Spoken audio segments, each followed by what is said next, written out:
பத்திரிகை நண்பர்களுக்கு எங்களுடைய வணக்கத்தை தெரிவித்துக் கொள்கின்றோம். இன்று சட்டமன்றத்தில் திராவிட முன்னேற்ற கழகத்தினுடைய அரசு நிதிநிலை அறிக்கையை தாக்கல் செய்திருக்கின்றார்கள். இந்த நிதிநிலை அறிக்கையை பொறுத்தவரை அதனால் தமிழக மக்களுக்கு எந்த பிரயோஜனம் இல்லை. காரணம், தேர்தல் வருது. தேர்தல் வந்த பிறகு, புதிய ஆட்சி வந்த பிறகு மறுபடியும் அவங்க நிதிநிலை அறிக்கை போடுவாங்க.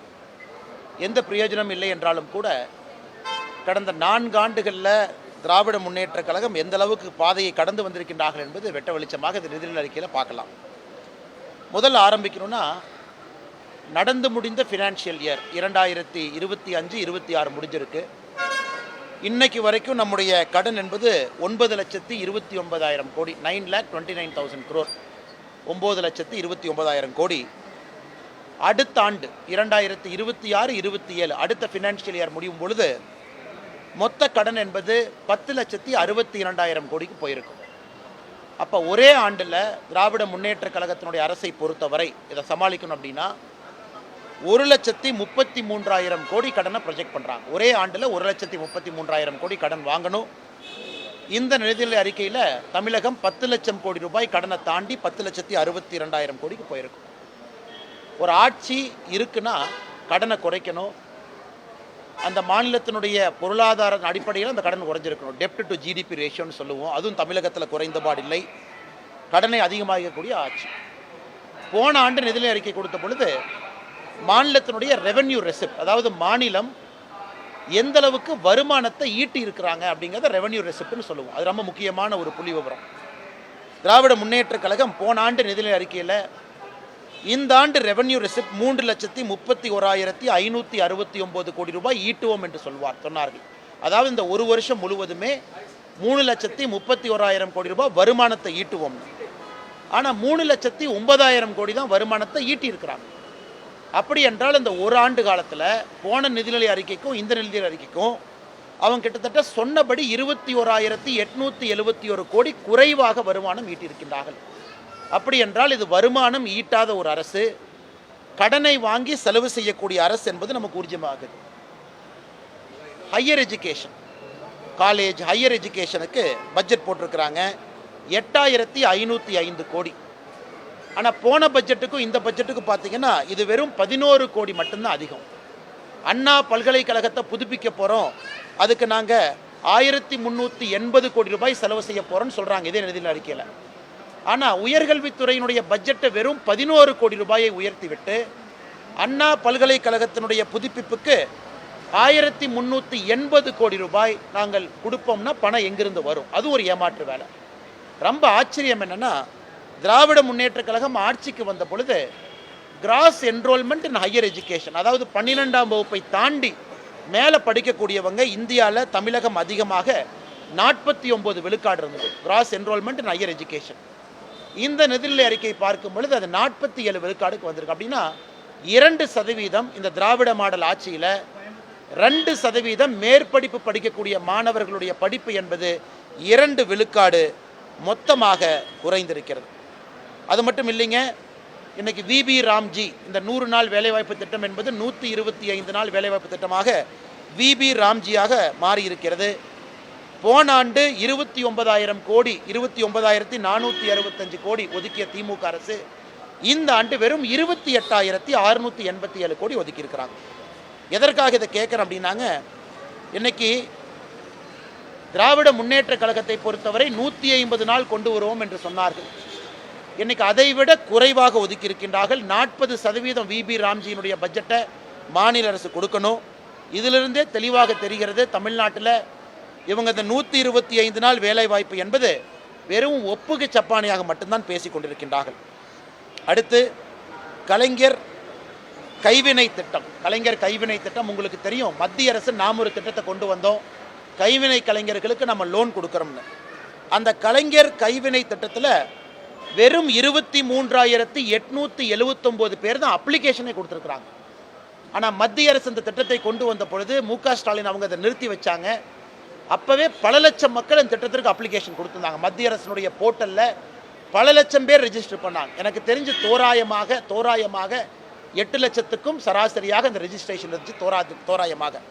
ஆனால் அந்த திட்டத்தை நிறுத்திட்டு கலைஞர் கைவினை திட்டம்னு அதற்கு பதிலாக கொண்டு வந்த திட்டத்தில் வெறும் 23,879 பேர் தான் ரெஜிஸ்டர் பண்ணியிருக்காங்கன்னா அத்தனை லட்சம் பேர் எங்கே போனாங்க? அந்த கைவினை கலைஞர்களுக்கெல்லாம் ஒரு வாய்ப்பு இல்லையா? அதுவும் ஒரு ஏமாற்று வேலை என்பது மிக தெளிவாக நமக்கு தெரிந்திருக்கு. இந்த பட்ஜெட்டில் அவங்க சொல்லியிருக்கிறாங்க, கோவில்கள் எல்லாம் புனரமைத்ததுக்காக நாங்கள் கடந்த 5 ஆண்டுகளில் 8100 கோடி ரூபாய் செலவு செய்திருக்கின்றோம் என்று சொல்லியிருக்கின்றாங்க. ஆனால் எங்களை பொறுத்தவரை வெறும் 82 கோடி ரூபாய் தான் செலவு செஞ்சுருக்கிறாங்க. ஒருவேளை அவங்க 8100 கோடி ரூபாய் செலவு செஞ்சுருக்கிறாங்கன்னா இவங்க ஒரு வெள்ளை அறிக்கையாக தமிழகத்தில் இந்த திராவிட முன்னேற்ற கழகம் தலைமையிலான இந்த ஆட்சி, திராவிட மாடல் ஆட்சி எப்படி 8100 கோடி ரூபாய் கோவிலுக்கு செலவு செய்திருக்கின்றோம் என்பதை ஒரு வெள்ளை அறிக்கையாக விடுகட்டும். ஸோ மொத்தத்தில் சொல்லணும்னா நம்முடைய விவசாயத்துறை என்பது வெறும் 3% தான் வளர்ந்துருக்கு. தமிழக மக்கள் நல்லா புரிஞ்சுக்கணும்.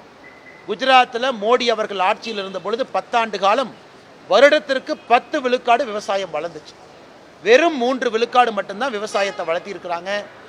மத்திய அரசு கொடுத்துருக்கக்கூடிய PLI ஸ்கீம் மூலமாக தமிழகத்திற்கு இன்றைக்கி எலக்ட்ரானிக் நிறையா கிளஸ்டர்ஸ் வந்திருக்கு. அதுவும் மத்திய அரசினுடைய ப்ரொடக்ஷன் லிங்க்ட் இன்சென்டிவ் ஸ்கீம் மூலமாக மட்டும்தான். அதை TRB ராஜா அவங்களே ஒத்துக்கிறாங்க. இன்னொரு பக்கம் ECMS scheme, electronic component manufacturing scheme, அதுவும் மத்திய அரசினுடைய திட்டம். அது மூலமாக தான் எலக்ட்ரானிக் காம்பனன்ட் கம்பெனி தமிழ்நாட்டுக்குள்ளே வருது. ஸோ மாநில அரசு சொந்தமாக ஒரு திட்டத்தை தொடங்கி அதன் மூலமாக வேலை வாய்ப்பு அவங்களால கொண்டு வர முடியல. ரெவென்யூ டிஃபிசிட் ஆயிருக்கு. போன ஆண்டுக்கும் இந்த ஆண்டுக்கும் சொன்னதை விட நான் ஏற்கனவே சொல்லியிருந்த 21,000 கோடி ரூபாய் குறைஞ்சிருக்கு. VB ராம்ஜி பட்ஜெட் குறைஞ்சிருக்கு. உயர்கல்வித்துறை வெறும் 11 கோடி ரூபாய் ஏற்றிருக்கிறாங்க. ஆனால் அண்ணா பல்கலைக்கழகத்துக்கு மட்டுமே 1380 கோடி ரூபாய் தேவைப்படுகிறது. கடன் இந்த ஆண்டு 1,33,000 கோடி கடன் வாங்க போகிறாங்க. மொத்தமாக நம்முடைய கடன் என்பது 10,62,000 கோடி ரூபாய்க்கு 10 லட்சத்தை தாண்டி போக போகுது. ஸோ மொத்தத்தில் பார்த்தோம்னா இது ஒரு சுய புராணம். அந்த நிதியமைச்சரை நான் விமானம் வருவதற்கு முன்பு பார்த்தேன். அவரே ஒப்புக்கு சப்பானியாக பட்ஜெட்டை படிச்சுட்டு இருந்தார். எப்படியாச்சும் படிச்சுட்டா அடுத்த 5 வருஷம் எதிர்க்கட்சியில் உட்காந்துக்கலாம், இவங்களை நம்பி எந்த பட்ஜெட்டும் போட முடியாதுன்னு அவரே ஒப்புக்கு சப்பானியாக அந்த பட்ஜெட்டை கஷ்டப்பட்டு படித்து கொண்டிருப்பதாகத்தான் பார்த்தேனோ தவிர தமிழக மக்களுக்கு உருப்படியாக பிரயோஜனமாக இந்த பட்ஜெட்டில் எதுவும் கிடையாது என்பது உண்மை. ஏன்னா மற்ற அரசியல்வாதி சும்மா பேசிட்டு போயிடுவாங்க. நான் புள்ளி விவரத்தோடு சொல்லுகின்றேன். முக்கியமான விஷயத்தை சொல்கிறேன். கடனை சொல்கிறேன், ரெவென்யூ ரெசிப்டை சொல்கிறேங்க, உயர்கல்வித்துறையை சொல்கிறேன், VB ராம்ஜி சொல்கிறேன், உயர்கல்வித்துறையினுடைய என்ரோல்மெண்ட்டை சொல்கிறேன். எல்லாமே அதில் பாலாத்து கொண்டு போயிட்டு என்ன திராவிட மாடல் அரசு? அதிலிருந்து தெளிவாக தெரிகிறது தமிழகத்திற்கு 0 ரூபாய், 0 ரூபாய் கொடுத்த பட்ஜெட்டு எதுவுமே பிரயோஜனம் இல்லை. அதனால தான் இவங்களே பட்ஜெட்டுக்கு முன்னாடி வீடு வீடாக சென்னையில் போய் முட்டையை கொடுத்தாங்க. மத்திய அரசு முட்டை கொடுக்குது. அப்போ எனக்கு தெரியல, இன்றைக்கி தான் புரியுது இவங்க பட்ஜெட்டில் முட்டையை கொடுப்பதற்காக சென்னை மூலம் முட்டை கொடுத்தாங்க என்பது.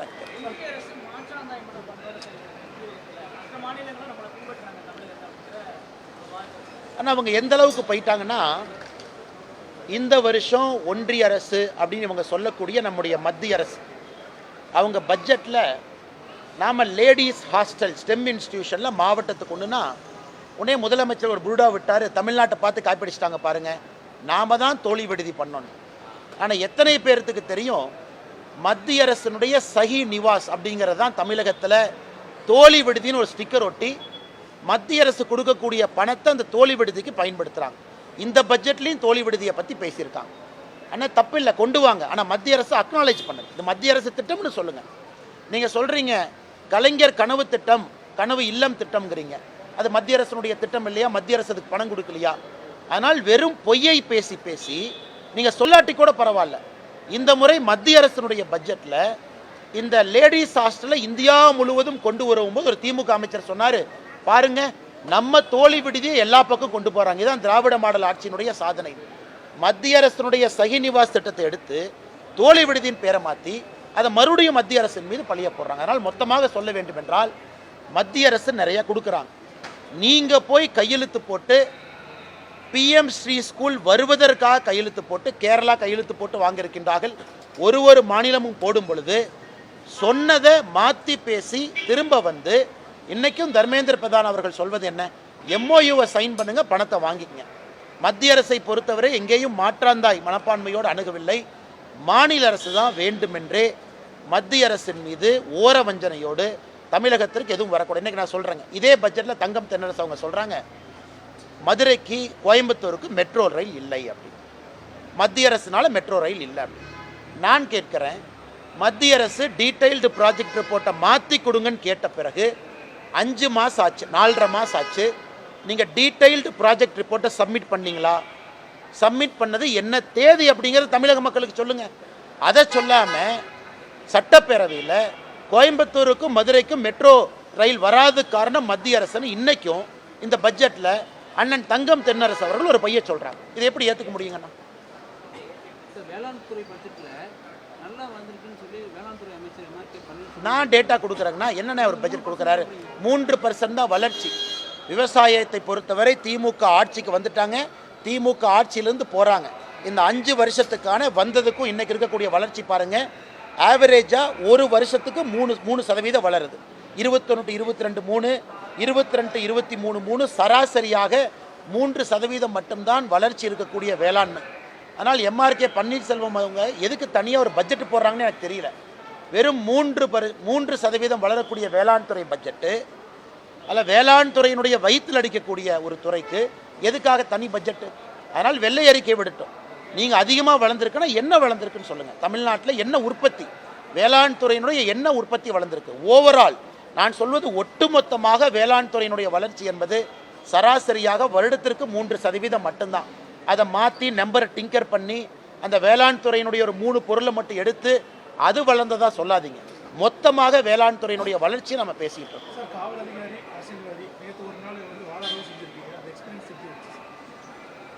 ஆனால் நேற்று ஒரு நல்ல ஒரு அனுபவங்கன்னா, அதாவது நம்முடைய வழக்கை நாம் ஒரு நீதிமன்றத்தில் வழக்காடும் பொழுது தான் அது எவ்வளவு கஷ்டமான ஒரு வேலை, எவ்வளோ ப்ரிப்பரேஷன் பண்ணணும், எந்த அளவுக்கு நம்முடைய வழக்கறிஞர் பெருமக்கள் அந்த கருப்பு உடையை அணிந்து ஒரே நாளில் அவங்க 5 கேஸ் 6 கேஸ்லாம் பண்ணுறாங்க, நம்ம ஒரு கேஸ் தான் பண்ணுறோம்.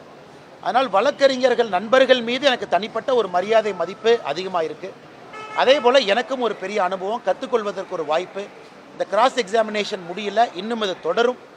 நேற்று டிஆர் பாலு அவர்களுடைய 2004 9 வரை அவங்க ஆட்சியில் இருந்ததை மட்டும்தான் நம்ம பேசணும். இன்னும் நிறையா விஷயம் நம்ம பேசலை, நிறையா இருக்குது. அவங்க குடும்பம் பற்றி நிறையா விஷயங்கள் இருக்குது, அவங்க குழந்தைகளை பற்றி இருக்குது. ஏன்னா மொத்தமாக நாம் டிஆர் பாலு மற்றும் அவர்கள் குடும்பத்தினரை பற்றி டிஎம்கே ஃபைல்ஸில் பேசியிருக்கோம். அதை அனைத்தையும் வருகின்ற காலத்தில் பேசுவதற்கு ஒரு வாய்ப்பு கிடைக்கும்.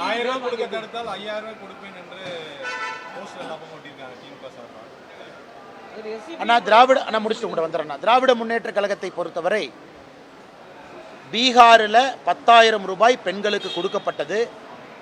தேர்தல் ஆணையம் எங்கேயும் அது தவறுன்னு சொல்லலை.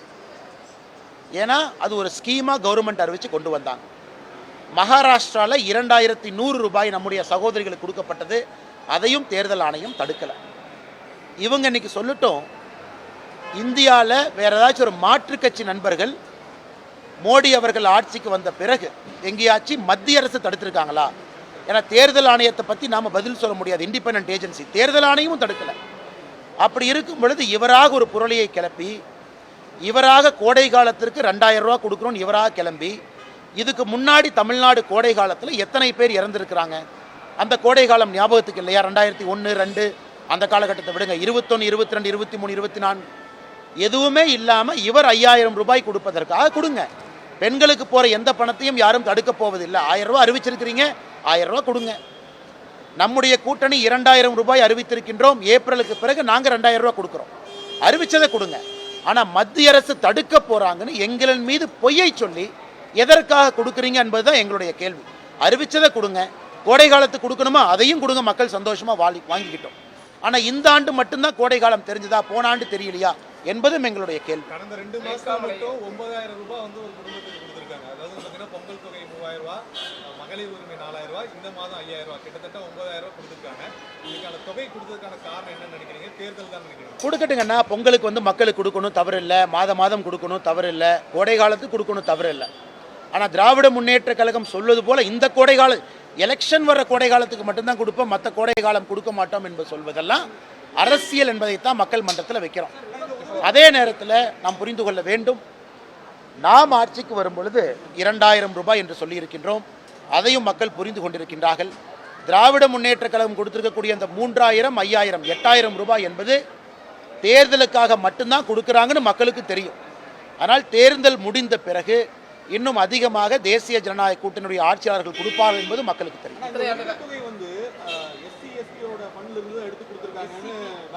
முனுசாமி வந்து அதாவது எஸ்சிபி அண்ட் எஸ்சி ஆனால் தமிழகத்தில் உரிமை தொகை வாங்கக்கூடிய நம்முடைய சகோதரிகள் தாய்மார்களில் 32 விழுக்காடு பட்டியல் சமுதாயத்தை சார்ந்த நம்முடைய அன்பு சகோதரிகள் தாய்மார்கள் 32%.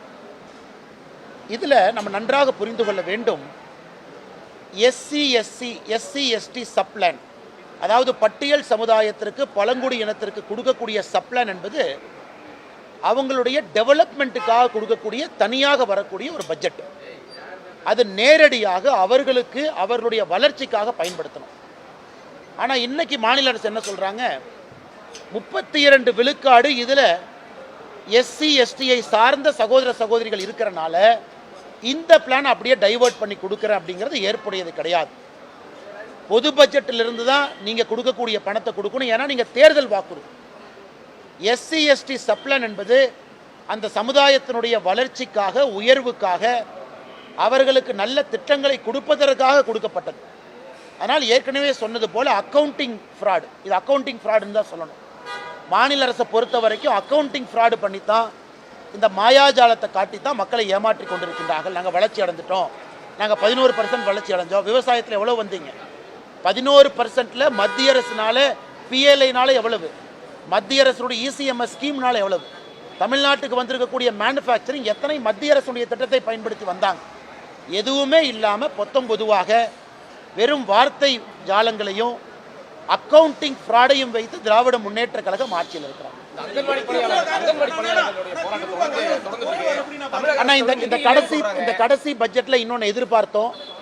சென்னை மாநகரம் போராட்ட களமாக இருக்குது. அங்கன்வாடி, நம்முடைய அன்பு சகோதரிகள் அங்கே இருக்கிறாங்க, சகோதரர்கள், பகுதி நேர ஆசிரிய பெருமக்கள், செவிலியர்கள், ஒரே வேலைக்கு ஒரே ஊதியம் கொடுக்க வேண்டும் என்று போராடக்கூடிய டீச்சர்ஸ், ஆசிரிய பெருமக்கள், இவங்க எல்லாத்துக்கும் இந்த பட்ஜெட்டில் ஏதாச்சும் ஒரு விடிவு கிடைக்குமான்னு பார்த்தா, சார் திமுக ஆட்சியிலேருந்து போகிறாங்க, போகும்போது இந்த நல்லதுனால செய்வாங்களான்னு பார்த்தா அதையும் செய்யலை.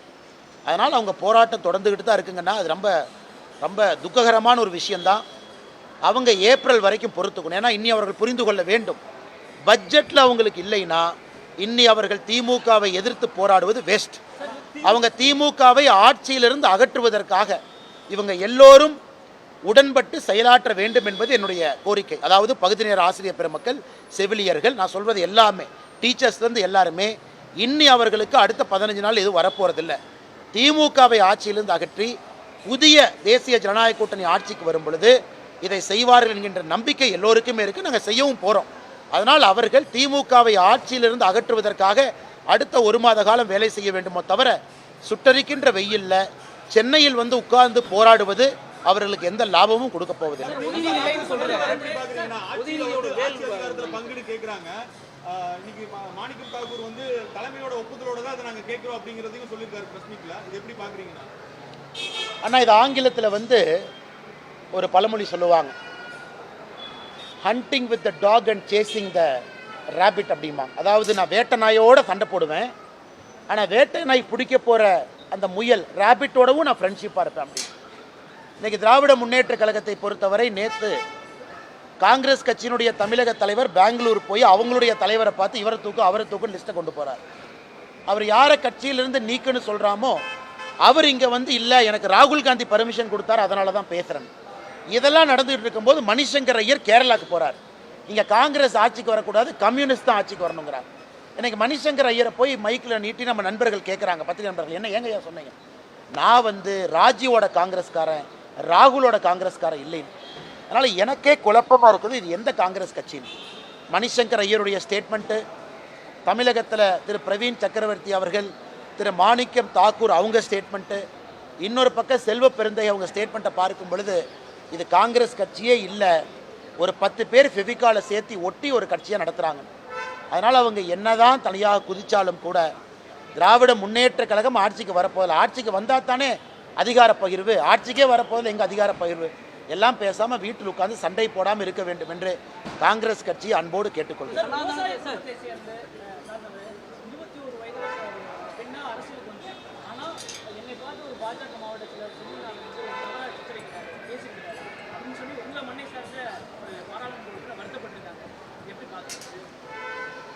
அக்கா ஜோதிமணி அவர்கள் மீது 1008 கருத்து வேறுபாடுகள் இருந்தாலும் பாராளுமன்றத்தில் சமீபத்தில் அவருடைய நடவடிக்கை வெல் ஆஃப் த ஹவுஸில் அவர்கள் நடந்து கொண்ட விதம் ஏற்புடையதாக இல்லை என்றாலும் கூட ஒரு தனி மனித விமர்சனத்தை யாராக இருந்தாலும் கூட வைப்பது ஏற்புடையது அல்ல. நேற்றே நான் கரூர் மாவட்ட நம்முடைய பாரதிய ஜனதா கட்சியினுடைய தலைவரை தொலைபேசி மூலமாக தொடர்பு கொண்டு என்னுடைய அசமாதானத்தை நான் தெரியப்படுத்தியிருந்தேன்.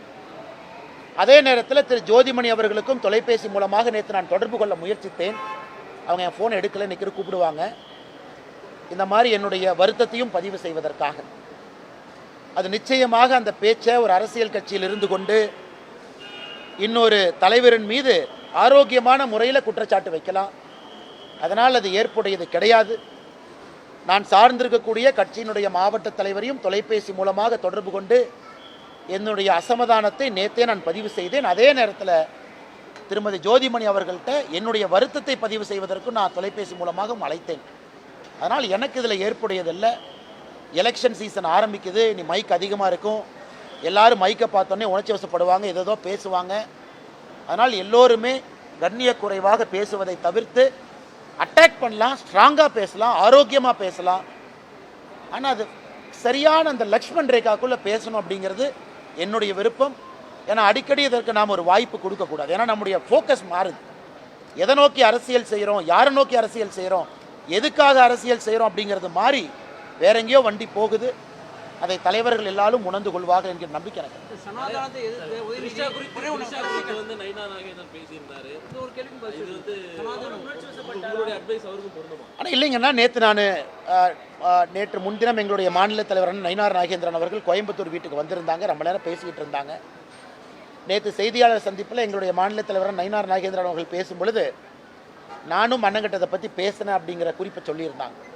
நேற்று அவர் வருத்தம் தெரிவித்த பிறகு இந்த பிரச்சனை முடிஞ்சு போச்சு. இது ஃபுல் ஸ்டாப் வச்சிடலாம். ஒரு வருத்தம் தெரிவிச்சுட்டாங்க, பிரச்சனை இதோடு முடிந்தது. கரூரை பற்றி நீங்கள் கேட்டீங்க, அதற்கும் நான் என்னுடைய கருத்தை சொன்னேன். அதற்கும் முற்றுப்புள்ளி வச்சிடலாங்கன்னா யாருமே பேசக்கூடாது. கரூரில் பேசியிருப்பது ஏற்புடையது கிடையாது. அதனால தான் நீங்கள் கேட்டீங்க. நான் எதுவும் மறைச்சி பேசலை, ஒளிவு மறைவாக பேசலை, அப்படியே அந்த வார்த்தையை பயன்படுத்தி நழுவி போகலை. நான் எங்களுடைய மாவட்ட தலைவர்கிட்ட ஃபோன் பண்ணியே நான் வருத்தத்தை பதிவு செஞ்சேன். பேசக்கூடாதுங்க, ரொம்ப தப்புங்க, தப்பாக எடுத்துக்குவாங்க, எப்படி நம்ம பேசலாம். பாராளுமன்றத்தில் அவங்க நடவடிக்கை எனக்கு தான் பிடிக்கல. அது அரசியல் நம்ம பண்ணுறது அவங்களுக்கு பிடிக்காமல் இருக்கலாம், அவங்க பண்ணுறது நமக்கு பிடிக்காமல் இருக்கலாம், வெளியே சொல்லலாம். ஆனால் வார்த்தைகள், அந்த வார்த்தைகளுடைய வீரியம், வார்த்தைகளுடைய கணம். ஏன்னா அந்த காலத்து மாதிரி நம்ம பேசுவோம். பத்திரிகை நண்பர்கள் நீங்கள் வந்து அடுத்த நாள் காலையில் பேப்பரில் வரும், வேறு இப்போ சமூக வலைதளத்தில் போகுது, உடனே போகுது, எல்லாரும் பார்க்குறாங்க, அத்தனை பேர் பார்க்குறாங்க, ரீச் அதிகம். அதான் என்னுடைய கருத்து.